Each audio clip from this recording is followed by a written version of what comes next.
Hello दोस्तों, स्वागत है एक बार फिर से आप सबका हमारे चैनल जिसका नाम है टीपीसी क्लासेस। आज मैं आप लोगों से बात करने वाला हूँ इलेक्ट्रीशियन के इंटरव्यू में पूछे गए कुछ महत्वपूर्ण प्रश्न को लेकर। तो चलिए हम लोग शुरू कर लेते हैं अपने इस वीडियो को और आप देखते रहिए टीपीसी क्लासेस। चलिए तो देखते हैं अपना क्वेश्चन। मेरा पहला क्वेश्चन है, भारतीय विद्युत नियम IER मतलब इंडियन इलेक्ट्रिसिटी रूल के तहत अर्थिंग वायर का व्यास और अर्थिंग रेजिस्टेंस कितना होना चाहिए। दूसरा क्वेश्चन है, मानिए कि आप एक इलेक्ट्रीशियन हैं तो सुरक्षा के लिए सामान्य सावधानियों की सूची बनाइए। तीसरा क्वेश्चन है, विद्युत से आग लगने के मुख्य कारण बताइए। चौथा क्वेश्चन है, विद्युत से लगी आग को आप कैसे बुझाएंगे।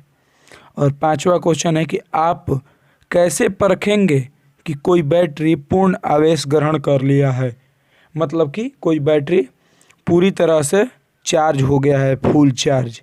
तो चलिए एक एक क्वेश्चन को सॉल्व करते हैं, बढ़ते हैं अपने पहले क्वेश्चन की तरफ। पहला क्वेश्चन है हम लोग का वहीं भारतीय विद्युत नियम के तहत अर्थिंग वायर का व्यास और अर्थिंग रेजिस्टेंस कितना होना चाहिए।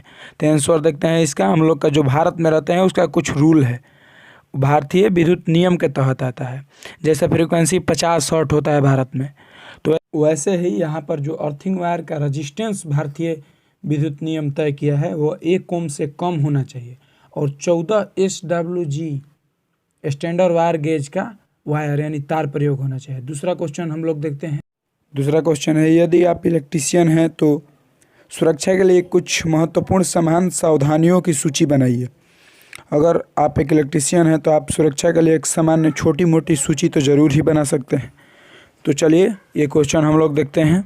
ये अक्सर ज़्यादातर इंटरव्यू में पूछा जाता है इलेक्ट्रीशियन के। तो इसका जो एक पहला सावधानी है वो यह है कि कर्मचारियों को यह सुनिश्चित करेंगे कि कौन सा स्थान काम करने योग्य है और कौन सा नहीं, क्योंकि जौन स्थान काम करने योग्य नहीं होगा जो वहाँ पर कर्मचारी को जाएंगे तो उससे खतरा हो सकता है। इसीलिए यह सुनिश्चित पहले हम लोग कर लेंगे कि कौन सा स्थान काम करने योग्य है कौन सा नहीं। दूसरा है इसका कि नंगी तारों को कभी नहीं पकड़ना चाहिए, मतलब जो तार जिस पर आइसोलेशन का नहीं चढ़ा है परत उसको कभी भी नहीं पकड़ना चाहिए।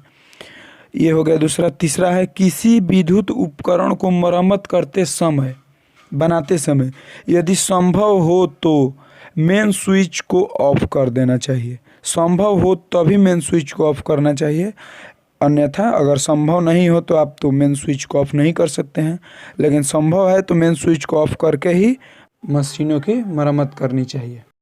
अगला क्वेश्चन देखते हैं। अगला क्वेश्चन है हम लोग का, विद्युत से आग लगने के कारण को बताइए। विद्युत से आग जो लगता है उसके कारणों को बताइए।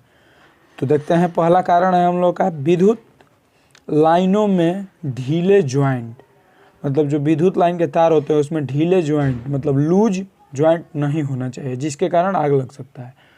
और दूसरा है लो टेंशन, टेंशन यानी कि वोल्टेज, लो वोल्टेज की तारों में हाई टेंशन की विद्युत प्रवाहित करने के कारण भी आग लग सकता है। मतलब लो वोल्टेज की तारों में हाई वोल्टेज कभी भी प्रवाहित नहीं करना चाहिए, नहीं तो आग लग सकता है। तीसरा है लोड से अधिक करंट का फ्यूज तार प्रयोग करने के कारण भी आग लग सकता है।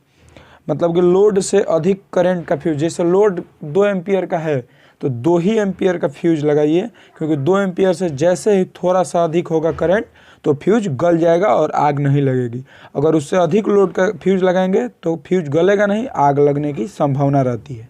अगला देखते हैं। अगला क्वेश्चन है 4 नंबर हम लोग का, विद्युत से लगी आग को आप कैसे बुझाएंगे। तो देखते हैं इसका 3 है, 3 ही मैं लेकर आया हूँ आंसर। सबसे पहले तो हम फायर ब्रिगेड को तुरंत टेलीफोन के द्वारा सूचित कर देंगे।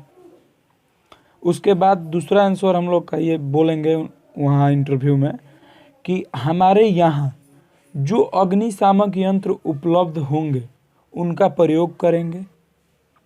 और तीसरा जो आंसर है वो है हम लोग का कि आग पर बालू, मिट्टी, रेत डालेंगे और पानी नहीं डालेंगे, क्योंकि पानी से विद्युत से जो आग लगती है वो पानी से और ज़्यादा तेज होती है। तो इस पर बालू, मिट्टी या रेत डालेंगे। अब अगला क्वेश्चन देखते हैं। अगला क्वेश्चन 5 नंबर है हम लोग का, आप कैसे परखेंगे कि कोई बैटरी पूर्ण आवेश ग्रहण कर लिया है? तो इसको तो हम 3 बातों से परखेंगे, निम्न कारण से, मतलब 3 बात है हम मेरे पास। पहला है गैस निकलना, दूसरा है प्लेटों का रंग और तीसरा है अपेक्षिक घनत्व। एक एक को चलिए देख लेते हैं। अब देखिए गैस निकलना देखते हैं। पूर्ण आवेशित बैटरी के कैथोड मतलब निगेटिव से हाइड्रोजन गैस तथा एनोड मतलब पॉजिटिव से ऑक्सीजन गैस निकलने लगता है। जो बैटरी पूर्ण आवेशित मतलब फुल चार्ज होगी उसके कैथोड से हाइड्रोजन गैस और एनोड से ऑक्सीजन गैस निकलता है। अब देखते हैं अगला प्लेटों का रंग। तो जो धन प्लेट का रंग होगा वह गहरा भूरा हो जाएगा और ऋण प्लेट का जो रंग होगा वो स्लेटी पीला होगा। तो ये हो गया प्लेटों का रंग। अब देखेंगे हम लोग विद्युत अपघट्य का अपेक्षिक घनत्व। तो जो पूर्ण आवेशित बैटरी के विद्युत अपघट्य का अपेक्षिक घनत्व होता है वह 1.250 होता है, जिसे हाइड्रोमीटर के द्वारा आसानी से मापा जा सकता है। तो ये बहुत इंपॉर्टेंट टॉपिक है कि 1.250 होता है अपेक्षिक घनत्व। वीडियो अच्छा लगे तो लाइक कीजिए और अपने दोस्तों के पास शेयर कीजिए तथा ऐसे ही ITI और टेक्निकल कंपटीशन की तैयारी के लिए हमारे चैनल TPC क्लासेस को सब्सक्राइब करके बगल में बेल आइकन को प्रेस कर लीजिए, क्योंकि मैं जब भी न्यू वीडियो डालूं तो आपको सबसे पहले